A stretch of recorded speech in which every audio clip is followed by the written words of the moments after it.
Hello and welcome to Leaders of Tomorrow, India's largest platform for entrepreneurs. We bring you expert advice on anything and everything that matters to the life of an entrepreneur. If it matters to you, we've got it covered. Tonight, we're continuing to dissect the budget, bringing you an expert view on all the commentary we heard from the finance minister. Let me welcome in our experts tonight. First up, Bhaswat Agarwal, co-founder Classplus, Arjun Mohan, CEO upGrad, Yashish Dahiya, CEO PolicyBazaar.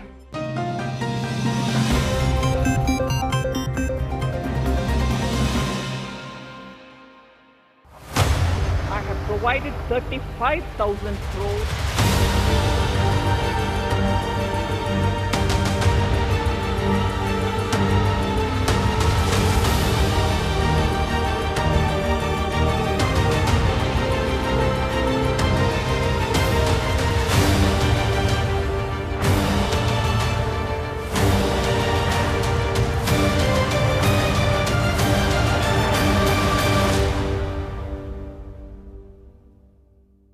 Arjun, Yashish, Bhaswat, thank you so much for your time here on the show, talking to entrepreneurs watching tonight's panel about where you see the opportunities for 2021, talking also about some of the announcements that we've seen in the budget for your industries and the impact that it's likely to have, positive or negative. We'll come to that.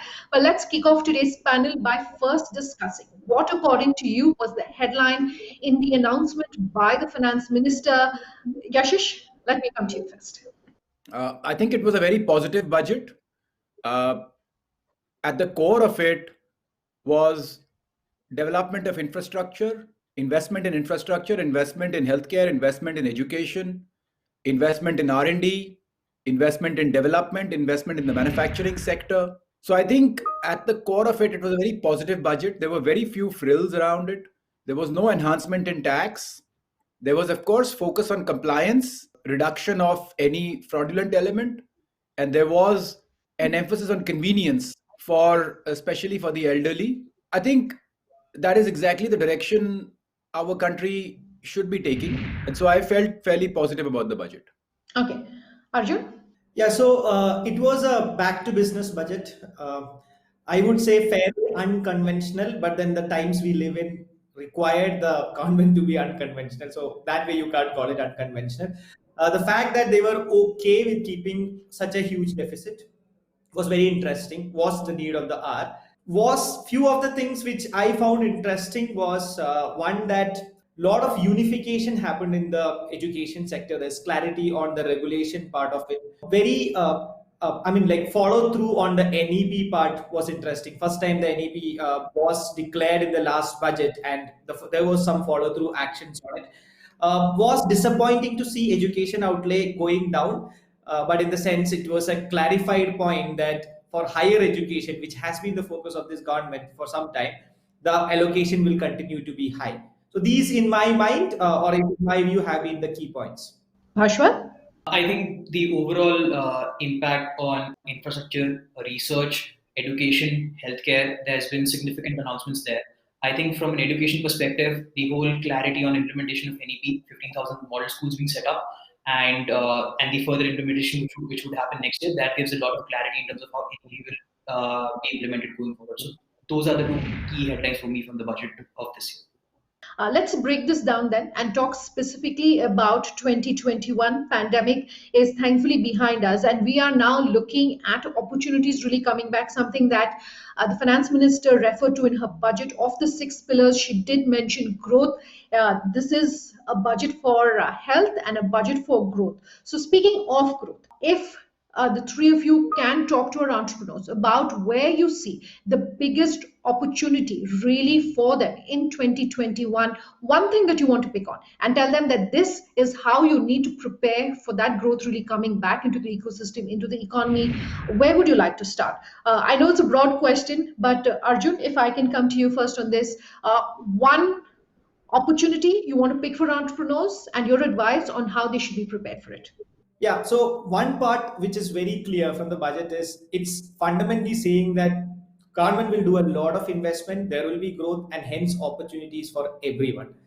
So one part general audience should look at is this budget clearly says you have to get upskill to take into account every opportunity which is coming in. From the entrepreneur standpoint, and I will speak more about education. So this budget tries to give a lot of clarity, and this government has been always very unconventional with education.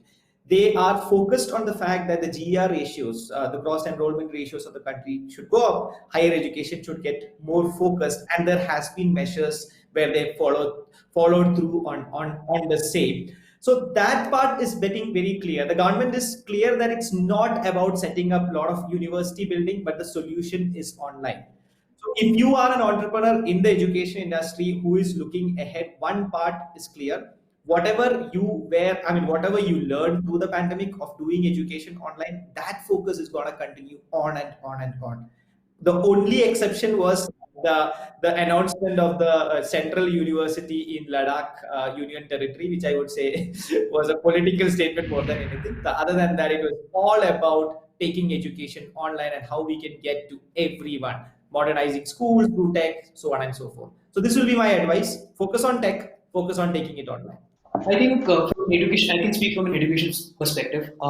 There has been a very clear guideline from the government in terms of promoting online education and be moving away from the traditional rote learning to a more concept-based vocational skill development type of learning.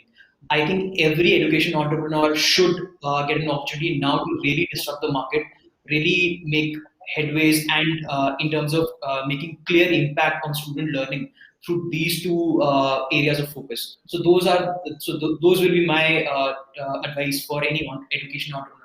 Okay, so given that the opportunities are so vast, let's talk specific then to the education space. Let's talk specific to the health and the insurance space. Let me start with what's really going on in insurance, because we did hear that big announcement from the finance minister talking about FDI. Yashish, to you, in terms of opportunities for entrepreneurs, would you say you're very excited that this could present huge opportunities perhaps for small businesses? And if yes, what are those opportunities? Would you have liked to see more clarity perhaps in how this FDI is really going to work? See, the FDI primarily applies to insurance carriers, insurance companies. Yeah. Insurance is a long investment curve industry where you need to invest for between 5 to 10 years before you start to see returns. And thus, it's a very positive move that, we have a lot more capital abroad than in India. So India, for its growth, requires foreign capital. So moving it to 74% is a very positive step, because this would allow some smaller insurance companies to get the capital required to keep going into the future. And that would allow the investments, which would allow the sector to grow. So I think all in all, it's a very positive move. Specifically from our perspective, we look at it very positively because it increases the number of options for consumers and increases the ability of smaller insurers to invest behind technology and behind growth, which they otherwise might have struggled to do. I think what was also announced was that the Life Insurance Corporation would be going for an IPO this year. That's a very big move because that is one of the largest companies in our country, and that moving into the public arena will bring in a lot of transparency, bring in a lot of simplicity to the industry, disclosure to the industry, which should sector grow again. I think there's going to be a PSU company besides the LIC from a general insurance sector, which will also go public. So all of these are very positive. Relooking at the Insurance Act, the investment in the healthcare, all of these are very positive moves with a clear focus on providing some form of security cover to the population of the country, so that over time that basic security layer that exists in developed countries can eventually start to get built out. Okay, a lot of experts after the announcement by the finance minister, both on FDI as well as the disinvestment targets that she was looking at, have pointed out that previous disinvestment targets haven't really been met. The response has been somewhat lukewarm. So more than the target being met, would you say that this announcement gives a very positive signal, particularly to foreign investors, that confidence is coming back into the domestic economy? I think this was somewhat different. Instead of just broad targets that we want to have a disinvestment target of so much, the companies which are going to have been identified, which is a very important thing. It's very precise. Okay. Two banks one LIC, one general insurance PSU. I think that is very specific. So the task is very well cut out.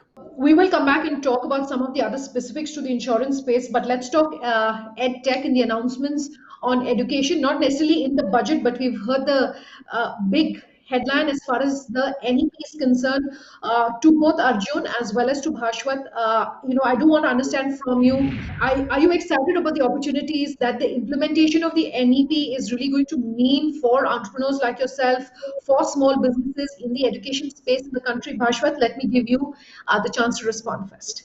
Yeah, I think there's been a very clear guidance on how NEP is going to be implemented this year, and there has been further clarity on what's going to happen next year. I think 15,000 schools will serve as a model where NEP will be implemented, and further implementation will be extended in the coming years. There's obviously the clarity on NEP in terms of moving away from rote learning to more concept-based learning, focus on apprenticeship, focus on English as well as coding. So all of these present huge disruption opportunities for all edtech entrepreneurs out there. So that way, like for any edtech entrepreneur, this is a chance for us to sort of disrupt the market, experiment with newer ideas, and like really make a dent in terms of learning of students. So that's a very good sign from the government in terms of the implementation of NEP and the whole concept around NEP. Gentlemen, I have to slip into a short commercial break on that note. We're back in just a moment. Just stay tuned.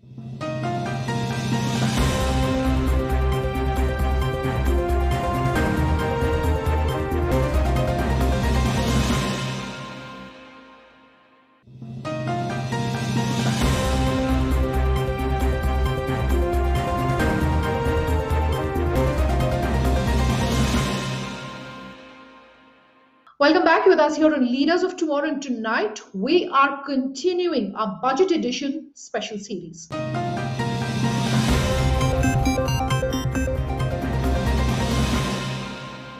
Before we come to some of the other announcements on education, Arjun, anything that you want to discuss on the NEP implementation? Yeah, so NEP, without a question, is a groundbreaking document. The ideas you take from a school level or higher eds level, university level are all revolutionary. The only questions were about the implementation of it, because finally education is a state level subject and you need to get a lot of people together. But this budget government has really shown that they're going to make headway. The whole idea of higher education commission, bringing together all the regulators together for higher education, is the right move. Apprentice Act, again, I would say, I mean, a lot of people wouldn't realize it, but 3,000 crore into that can, if used properly, can be again groundbreaking, giving the experience to a lot of kids in college on what industry looks like. The whole idea of international universities coming in. What I would really like to see is on the implementation side of NEP, one of the things which everyone is excited about today is online degrees, where we are talking about taking graduation and post-graduation courses online, so that the whole idea of access and affordability is not a problem anymore. In my mind, and I have always maintained it, I think the solution to India's lower gross enrollment ratio is not about building more and more universities. It's just about solving it online. And this government is really showing that pathway by doing all these or writing down all these steps. Okay, I do though want to discuss something that was being watched for, but we didn't see any announcement. Not such a positive move, and that's as far as taxation of online education is concerned. 18% tax for online education. We haven't heard anything from the government on that. Is that a huge disappointment for companies like yourself? Open to both Arjun and Bhaswat, of course. Yes, of course, it is huge disappointment. We believe that online education is the biggest flattener, and the whole idea of doing courses online, degrees online at the same quality you got in a top university, because finally you're giving the same accreditation of IIT Madras or IIIT Bangalore. We feel that that is the biggest flattening, and we are doing a great service by helping students from the hinterlands to get the same exposure and quality as anyone in a top tier city who can afford it out. Calling that as giving out a signal that that's a premium offering and putting 18% GST on it, in my opinion, is very unfair. And I think government should be looking at it. So it was a disappointment, but I'm really hoping that the government is taking note of it and will change it in future. Bhaswat? I think online education as a concept is it's an equalizer, right? It solves for a large percentage of access for a lot of people. Had there been a reduction in the GST from 18% to 5%, it would have benefited a large number of people as a whole. In terms of like maximizing impact, probably the government should look at it and see if something could be done around there. But the overall focus on education, that in itself is a very positive sign in terms of how government is looking towards online education. But fundamentally, if we are solving for access, things could have been a little better had there been a reduction on taxes. Okay, so let's discuss something which is common to the three of you. A couple of things that I do want to discuss. One is commentary around work from home and the taxation around work from home. The tech industry as a whole, NASSCOM, in fact, has been discussing this with the government, hoping to see some clarity and that the taxation structure should really keep pace with this new mode of working, particularly for companies which are tech heavy. Tax holiday being announced by the finance minister for startups, and also now the emphasis coming on one person companies and a big really push and a big move really coming on that. All of this is announcements for startups, announcements for those who are relying heavily on technology and are tech first businesses. Open to the three of you. How are you really reading some of these announcements? What are your thoughts? Hoping to see clarity on some of these things. Any comments? When you talk about startups per se, for startups, uh, tax is usually not a very major issue. It becomes a major issue a little later on, after the first 10 years or so. Because, like, even if you talk about someone like us who's now been operating for 13 years, not profitable yet, right? Or we just barely profitable, let us say. So I think profits and taxes come a lot later in the life of most startups. I think what startups are looking for is simplicity. The as far as startups are concerned, the first time startups interact with tax is usually when ESOP allocation and all those kind of things happen.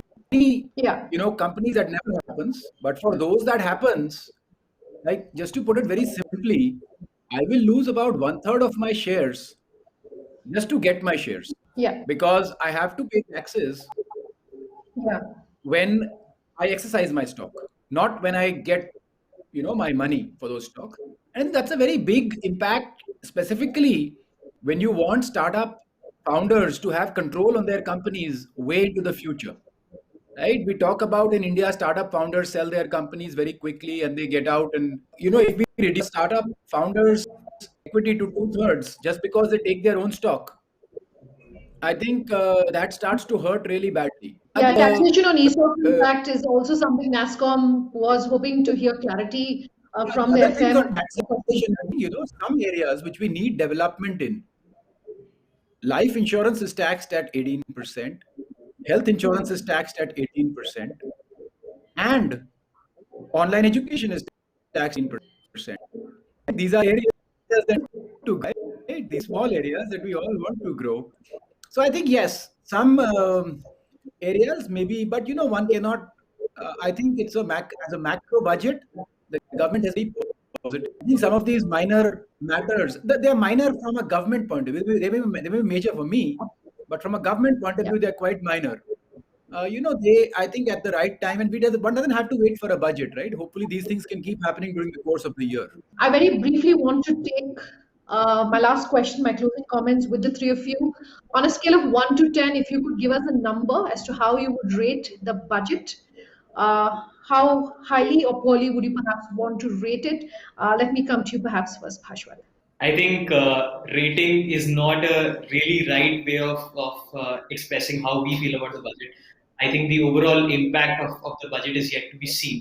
So I would result from rating the budget from a scale of 1 to 10. Overall, in terms of education, I am happy in terms of the certain guidelines that have been published around implementation of NEP, focus on apprenticeship, things like that. I think that's a great focus from the government side in terms of changing education. But I would rather refrain myself from rating it on a scale Okay. of 1 to 10. Yashish, would you want to stick your neck out and give us a number? I'd say about 8 or 10, and I think directionally the right thing, macro the right thing. A lot of micro issues remain, a lot of rules and regulations and basic stuff remain. So to get from a 8 to 10, a lot of micro work would have to happen. But at a macro level, certainly 8 on 10. Arjun, I'm going to give you the last word. From a macroeconomic point of view, I think the government has done what needs to be done. They have tried to do everything to solve this post-pandemic era. I mean, post-pandemic situation, and to whip up the demand. So I would rate it in the range of 7 to 8 out of 10, and we'll wait to see how it is implemented and how we all come back to life and work and come back to the pre-pandemic situation. All right. On that very optimistic note, Yashish, Bhaswat, Arjun, thank you so much for your time here today. Thanks, Yolanda. For those of you watching at home, our contact details are up on your screens as we speak. Do let us know what you thought of tonight's panel. We've run completely out of time. Thank you so much for watching.